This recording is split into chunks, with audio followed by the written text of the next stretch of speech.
Welcome back to episode 8 of Yuckin Ball. It is Sunday, September 15th. We're ready to yuck it up with the boys. How we feeling? Doing good. Back on the Sunday. Back on Sunday. We're ready to roll. So we know that there's not a whole lot going on with the league, but we're getting close to the playoffs. We're on the final stretch here. So we're going to talk a little bit about the playoffs. Want to start us off, Big Man? Yeah, so there hasn't really been too much movement and kind of the same story as last week. From episode 7, we've really went in a deep dive, especially in those last wild card spots for each league. There isn't really anything that I want to point out other than in the AL, it's really getting spicy. Now we have the Tigers and the Mariners, both 2.5 games back from Minnesota, and it's kind of going to bring it out in the who's hot, who's not, and series of the week. It could get interesting with these upcoming series coming up, especially for a specific team. So it's definitely something to look out for. And then in the NL, it's still, Braves, Mets, and the Padres have been winning games. They just swept the Giants. So they're pulling away a little bit from the D-backs, but it's still so close. But I really don't think there's any other team we need to worry about in the NL. Just those 4 for the wild card, and then the competitive race for the 3rd wild card spot in the AL. Yeah, I completely agree with you there. I think the most interesting one for me right now is who's going to get that final spot there in the AL for the wild card there, because I feel like KC's pretty solidified. They're playing good ball, 7-3 in their last 10. The Orioles are actually the ones who are struggling, but we know that nobody's messing with them there. But you look at Minnesota, 4-6 in their last 10 versus the Mariners and Detroit, only 2.5 back, 7-3. And even the Mariners are W3 right now. If you look at it right now with Randy starting to pick it up a little bit, we see that Julio's kind of getting back into his second half form, starting to hit some bombs. Just like when they're facing the Padres too, Wu is looking so good. He's really, been kind of a star there for the pitching staff. You think of guys like Kirby, guys like Logan Gilbert, but he's really kind of been their ace for the second half, I feel like. Stand out on the rotation, which is crazy.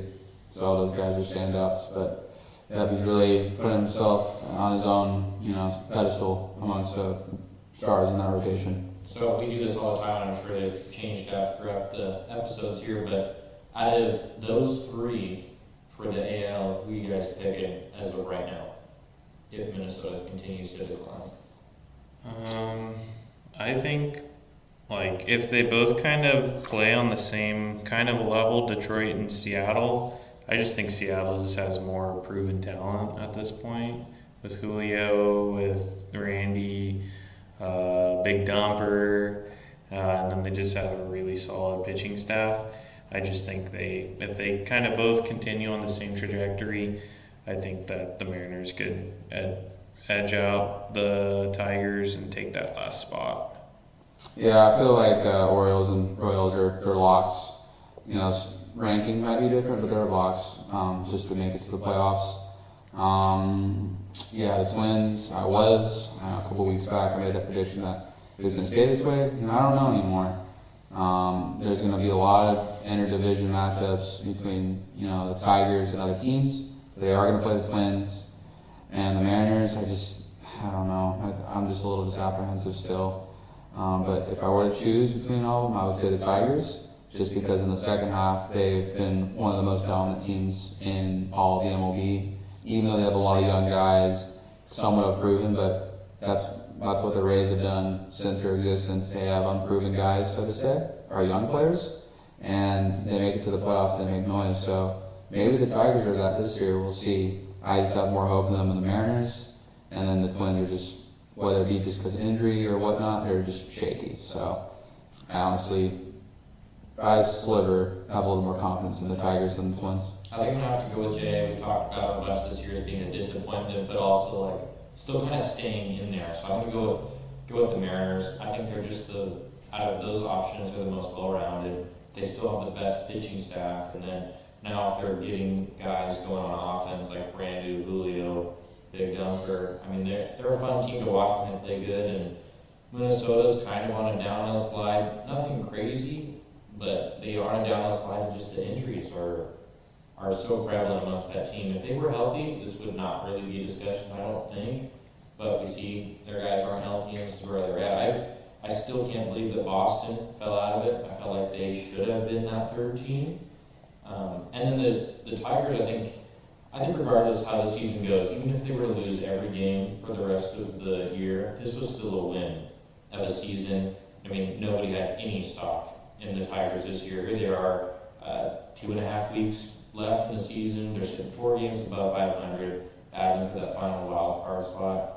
And I think what does make them dangerous is not only did no one have them there, so they have everything against them, they have nothing to lose, and they're also so young that they're almost young and dumb, so to speak. Like, they don't know what it's like. So they could just continue to play through. I do like your pick there. I think I still would stick with the Mariners, but I could definitely see a world in which the Tigers, I mean, on the way home from today, I was saying that the Tigers probably weren't going to make it, but taking a closer look, like you brought out, they could be a fun team. Sweet. And then just, real quick, Braves or Mets? Who are you taking? Mets. I don't know.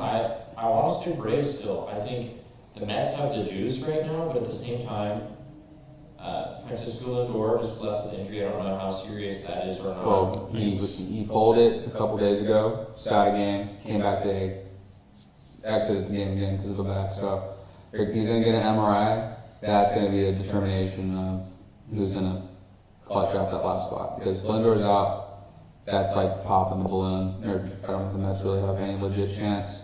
Let alone if they do make it, they just don't have enough juice in the playoffs. So it all kind of just revolves around Lindor now. It always has, but now even more so in these last 2 weeks. And I think the Braves are really the difference maker outside of Lindor. They're playing the Phillies for how many more games? They still have quite a few more games. 6 or 7, a couple more series. So. And they're just such a good team, and I don't think they're a team that plans on putting on the brakes going into the end of the season. So I think I can go Braves purely based off of you don't know about Lindor, and the Phillies are still such a good team. Nice. Alrighty, moving on now to the player segment. 4 teams. Who's hot, who's not? Who wants to get us started? You want to go ahead, Jeff? Sure. So I have 2 guys. Both are outfielders for the AL, for the Who's Hot. So we just got done talking a lot about the Mariners. We've been saying Julio, we've been saying Randy, we've been saying their pitching squad, big dumper. Here's kind of a dark horse sleeper pick for you. Victor Robles. His last 7 games, he's been hitting .458 with 6 stolen bases. No ribbies, no home runs. But that's not what you expect from a guy like Robles. When this dude came into the league, he was a high prospect and a always pretty good farm system for the Nationals. But in 2019, he played a majority of the season. He played a solid. He was hitting .255, 28 stolen bases. Since then, he tapered off quite a bit. And then you got newcomers like James Wood and Dylan Cruz making headway to make it to the majors. Robles kind of was bumped out. He was released from the Nats, even though he was hitting around .280 at the time when he was on the field and he was healthy. So 3 days later, after getting released, he was signed by the Mariners, who at the time was still in play for the lead in the AL West when they signed him. He's been a diamond in the rough, I think, for the Mariners, who picked him up. He picked him up off the pig trough when we remember Julio was out for a little bit. So he was playing a solid center field for that time. Again, he's not a power guy, but he's a good leadoff hitter to slap a single. Then he has the speed to turn that single into a double with getting the single and then getting a stolen base. So he's a good small ball hitter, just like our boy Arise, but he actually has some speed. So I think if he keeps continuing being that good type of leadoff hitter, he'll help the Mariners to maybe get that third wild card spot. So the first guy, Victor Robles. Another guy, Tyler O'Neill of the Red Sox. Muscle Bob O'Neill, he's had a rebound year in my opinion since he's moved to the Red Sox. His last couple of years in St. Louis, it kind of went sour for O'Neill and their relationship. So coming out of that, we kind of were just thinking, he'd be a solid, bench option. Or maybe he'd get sent to a bad team and he'd live out his days there and never make the playoffs again. So just based off his muscles, O'Neal, for the most part, he's a power hitter. His last 7 days, he's been hitting a mediocre 231 average. More than half his at-bats in the last 7 days have been strikeouts. So you're probably asking, yo, Jay, why'd you pick this dude? Other than I appreciate the bodybuilding aspect. Well, when Muscle Bob catches up to one of those pitches, the ball leaves the yard. He's got 4 homers in his last 7 games with 8 RBIs, and his 4 homers are tied for the most in the last 7 days with Tommy Edman of the Dodgers. So pretty impressive. And then for my who's not, I went with Mark Vientos, third baseman for the Mets. We know Vientos has been a surprise bright spot at the hot corner for the Mets this year. Wrong time to hit a cold streak, though, with the tight wild card race. And then Lindor's been missing games with back issues. We don't know how long term that's going to be. So his last 7 days, he's been slashing a 1.11 average. 3 hits out of 27 at bats, 0 home runs, 0 ribbies, and 14 strikeouts. So I think Vientos would be a nice cherry on top for the Mets if he can kind of reheat and they try to make that playoff run. So I think Vientos is a key piece for the Mets to try to attain that and keep that wild card spot. So yeah, I like those picks. I mean, Victor Robles, he's multilingual, English, Spanish, also speaks the praying mantises on the cap. That's right. Love that. And then, Tyler O'Neill and Tommy Edman, what are the Cardinals doing? Yeah, that's true. So I'll go ahead and do my next. So I have 2 players for who's hot. My first one is Wyatt Langford, left fielder for the Rangers. So September so far, he's batting 315 average and a 957 OPS. Those are solid numbers. And he's tied for 6th in hits in September with 17, having at least 1 hit in 12 of the 14 games that he's played. And we know Wyatt Langford, he was a top 3 pick, kind of overshadowed somewhat by Paul Skeens and Dylan Cruz in that draft class from last year. But don't get it wrong. He might not have the buzz yet, but he is just as talented, at least, as than Dylan Cruz. There's a jury that Wyatt Langford is a better prospect. He's definitely more rounded out. I mean, obviously, as he was on the opening day roster for a team that just won the World Series. Yeah, better situation too. Better situation, but that just goes to show the talent that they had right now. And I think everybody knows that he's going to grow. He has the potential to be a perennial all-star, make all MLB teams, and just be a wrecking ball for the Rangers for years to come. Him and Emmett Carter in Texas, he was lost of the year. And for the whole year for the Rangers was just a wreck. But we see how he's coming into his own late into the year. We're seeing pitchers like DeGrom and Kumar Rocker coming in late and just giving Rangers fans some hope coming into next year. And I'll go out on this. I know we all love Jackson Morrell, but I don't know, man. Wyatt Langford, we might be talking about those comparisons in about 5 years from now about who's better. Just wait and see. He might not have it yet like Merrill, but he's talented. And he's the AL. And he's in the AL too, so he's probably going to hit better. That's just the old myth. And then my second player is Framber Valdez. I had to show love for my Stros. And he's been playing great in September, but I really wanted to highlight how he's been playing since the beginning of August. In 7 games, he has a 4-run record, a 1.33 ERA, and a .70 WHIP. He's solidified himself as the ace this season, especially since Verlander's been dealing with injuries and just hasn't been good since he's come back. So Valdez, he's kind of been just the only person left because everybody's been getting hurt, but he's been playing great. He's been playing like an ace, and unfortunately, Kurt Skubal is going to run away with the AL Cy Young this year, rightfully so, but I hope to see Valdez get some votes for Cy Young. And then for my not, it's not a specific player, it's the team as a whole. We kind of touched on it in the playoff picture, but the Baltimore Orioles are sputtering right now. They're 3-7 in their last 10 games, losing each of the 3 series they played in the span, which includes against the Tigers and the Red Sox.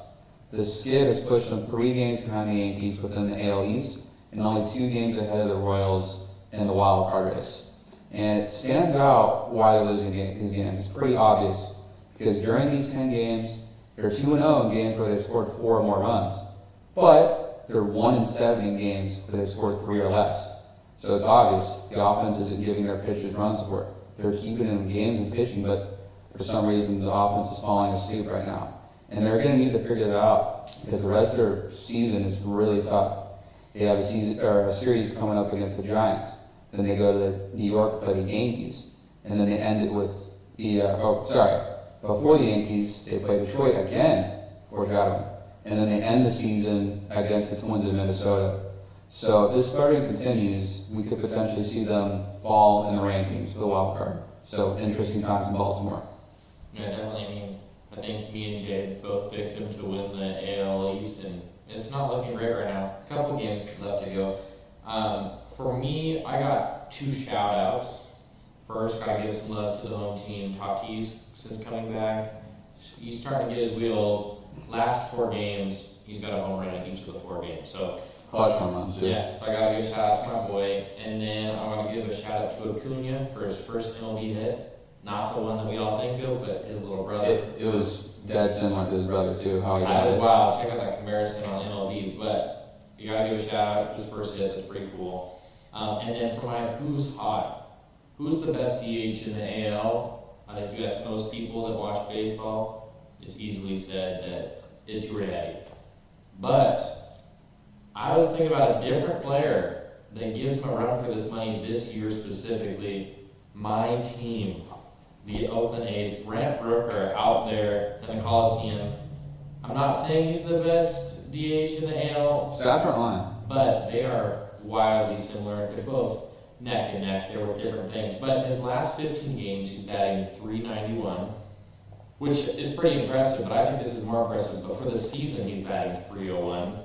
He's got 37 bombs, probably will have 40 by the end of the year. He's got 107 RBI, and he's got a 952 OPS. This is a team that had 0 hope on the year. They were the stellar team last year, and now they've taken over the Angels, so the Angels are at the bottom. So I think overall, if you're an A's fan, still not stoked on the year, you're bummed they're leaving, but at least they've still been a fun team to watch, certain days. So gotta show some love to the A's there before they bounce. What time are we at right now? Like 17 and a half. All right, we're looking good, boys. Now we're gonna move over to the most fun part. Big Man's gonna take the lead. 7th inning stretch. Alrighty, so for what I have for the episode today, it's a little bit of a draft. I love my drafts. In another world, I'd be a GM for an MLB team, but this is how I get my hormones out. So, I love, when I think of a player in MLB, when I think of an elite player, the terminology that comes to mind is a 5-tool player. And what does that mean?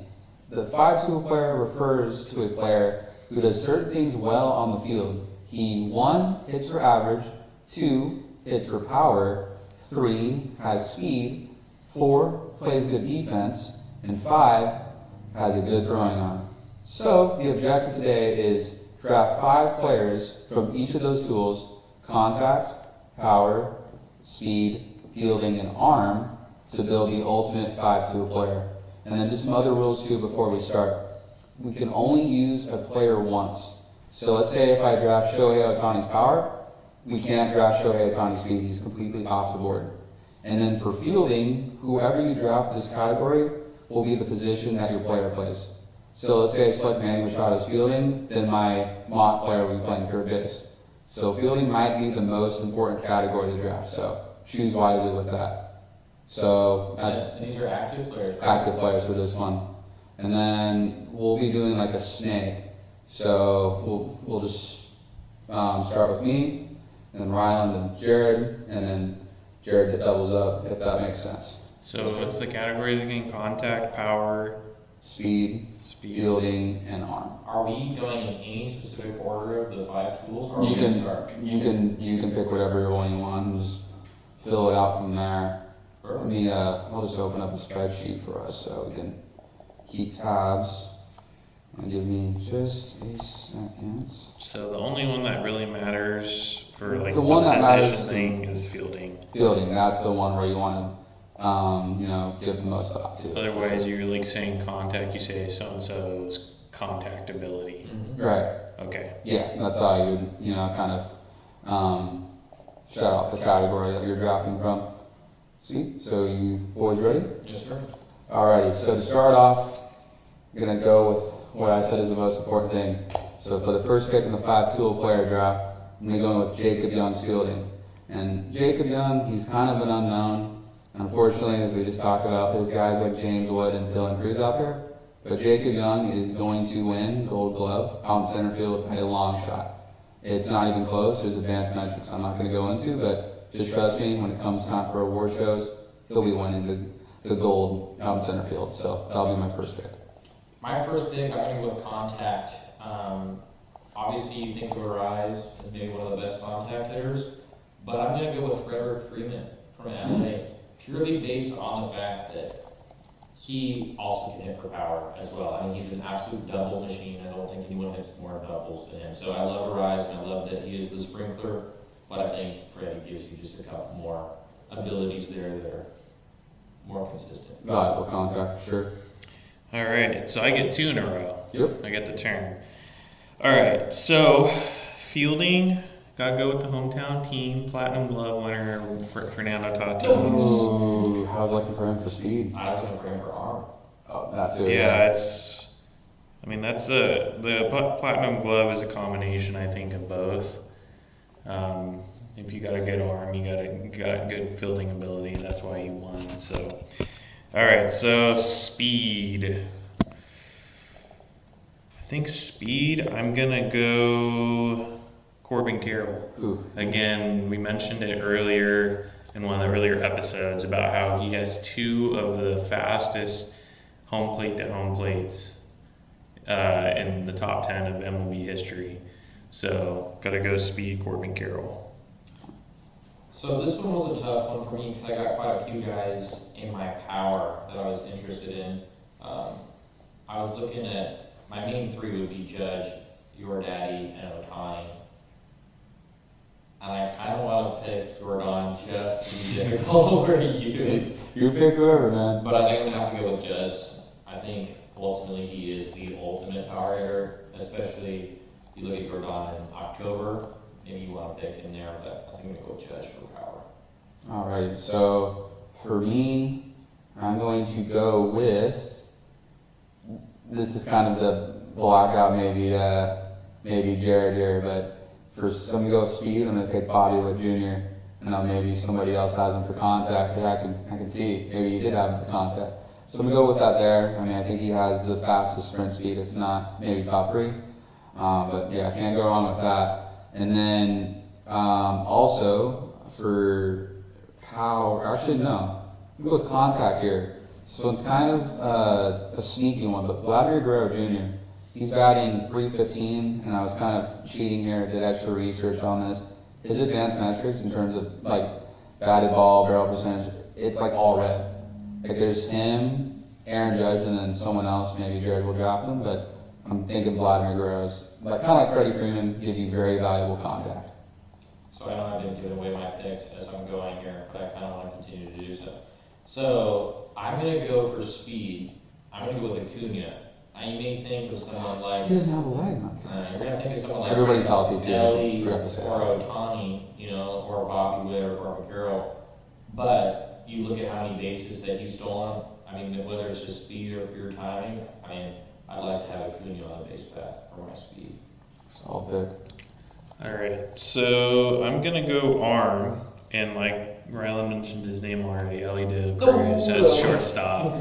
We've seen the plays of him rifling the ball at first base, so that's another one that I think if he ever wanted to make the transition to pitcher, he could dice up. So arm, I'm gonna go Ellie De La Cruz. Yeah, Micah did pick my contact, which was Bobby Witt, which is like low-hanging fruit, of course. He's got the best average in the league, but okay, what? Oh, I'm really throwing for a loop. I mean... It's right there. You can pick him for power. I know what you're thinking of. No, I gotta go contact. Arise hasn't been picked yet, right? So let's just go Arise. What does he say? He's only had... What was the stat about like the strikeouts? 2 strikeouts and like 150 plus at bats. Yeah, since the All-Star break, he's had 2 strikeouts. And I think like a rise, and like we said, Victor Robles, but obviously the rise is the more consistent version. Our first half, 2024, Stephen Kwan. Yeah, well, like you would want somebody with a little more speed than Arise, but Arise has been doing this consistently through his career. With this kind of draft, it solves that problem with a power hitter approach. And that's dangerous. And I think a player like Arise, like Stephen Kwan, like Victor Robles, like Tony Gwynn is so important to have in your lineup when you have balanced hitters, power hitters coming after him. So that's an easy run if the other guys perform like they should. So was that 2? Yeah, that's 2. So this is one more question for you. Now let's say I pick an old guy. Is this them at their peak or them 2024? This is them in 2024 if they're healthy. Well, I want to go with Trout, but for which one were you for thinking? fielding, because him in his prime in the outfield was electric. But for going 2024, I'm going to go with, you already mentioned it, but I'm going to go with Manny Machado. Hot corner, can't go wrong with that. So I get to double up here to finish out my draft. So I'm looking, and of course both of these are ones that Jared's missing power, you're missing the arm, and those are both my last spots. So for power, I know you're thinking Jordan, but I can't believe you guys have been picked for either speed or power. I think it's time he comes off the board. Shohei Ohtani for power. And then for the arm here, I'm surprised Jared didn't pick this one. I mean, this one's kind of a low-key one. I mean, we see Ellie De La Cruz with the arm. But once again, I was digging into some research. Brenton Doyle? I know, I was surprised he didn't pick that one. Jared loves Brenton Doyle. So I'm going to take him for the arm. So I am filled up for my spots. Well, I was looking at who has the best arm in 2024. No, there's someone else. And you see people like Tatis, you see Brenton Doyle, you see Bobby Witt, but I'm going to go with O'Neal Cruz. Oh, yeah. He got moved to center field, and we know that the arms can be wild at times, but evidently De La Cruz, those 2 guys alone have absolute cannons. All right, so my last guy for power, I'm going to go with a sleeper pick here. Most people probably won't exactly know who he is. He's kind of overshadowed out in Baltimore by many other people. Oh, yeah, there you go. I'm going to go with Anthony Santander. He's got 41 home runs. He's 3rd in the whole MLB. And man, I love a switch hitter. And he's an okay fielder, but you have that switch hitting power out there. Nothing like it. So, yeah, I'll go Anthony Santander for my power. Nice, there we go. All the spots filled up. All right, we're going to have to make a fun little graphic there for the gram of trying to Frankenstein our guys together in a picture. We'll see how good or bad my editing is there. What are we at for time? We are at 28. We're looking good, ladies and gentlemen. Here we go, on to the series of the week. I'll get us started here. I'm going to a matchup from the 2023 postseason, first round D-backs at Milwaukee. We got 2 pretty hot teams, I'd say. We got a division leader as well as a wild card. Who are you going with, big man? How many games did you say it was? I'd rather not say. Is it a 3 game? That's the 4th game. No, dude. I'm going to try to hide it from you. Yeah, I think you know what I gotta do. It's my favorite thing to do. I love a split. Yeah, I'm going with split as well. I can't be stupid in this. You can be stupid on the goal. Oh. We're going to split, dude. We can't keep giving Micah handing it to him. So. Alright, Jay. Take it. So I wanted to switch it up because we always pick like actually good baseball games that matter. So this week, kind of taking it back to, I think it was our 2nd episode where Micah picked one for the poop series during the awesome run of the losing streak of the White Sox. So we're going White Sox again. White Sox at Angels for a 3-gamer. Who we going? I'm going to go with Halos. It's more of a heart pick, more so than a logical pick, but also you look at White Sox record, and I think that kind of speaks for itself. I think they have a couple decent players surprising out of White Sox, but I think that overall there's actually a much better core there in Anaheim than their record shows. Yeah, I'm gonna go with the Angels too. I mean, it's pretty obvious. And then, like Rylan said, there's pieces that are kind of showing out. Wasn't mentioned, but definitely someone that's been hot. Taylor Ward's been playing great in September.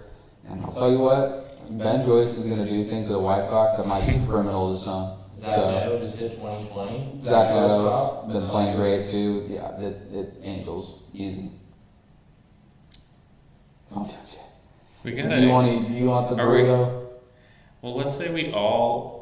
I mean, who knows? It'll be fluke. But what if we all pick the same thing and then nobody gets it? And then I feel like we might be different on mine. Okay, then I'm going Angels as well. But here's the thing, though: if we all do the tiebreaker, then we get to do trivia. No, but we have to outsource it. I thought it was if it's a 3-way tie, nobody wins. I like that better. I thought we were just playing MLB The Show tournament. Yeah, I do rock. All right, so for mine, going back to series here, I'm going to go with a displayed, and it was an interesting outcome. But we're going to go with Tigers at Orioles now. It's a pretty impactful series. I just went on a tangent about how the Orioles are something. I'm going to stick on my hater demeanor, my hater mindset, going with Tigers on this one here. I'm doubling down on my talk of this whole episode. I'm going to stick with it, at least for this episode. I'm going to go with O's. I mean, they're definitely the better team. Obviously, one's hot and one's not. But, I mean, I think if you're behind the scenes, they're in Baltimore, they know that it's crunch time, they know they got to get going. They just played them, they lost 2 of 3. I think they're about ready to start turning things on, so I'm going to go with O's. Who do you pick, Jay? There you go. Tiebreaker with him in trivia? Oh. Or do you want to sit on the losing bench with me?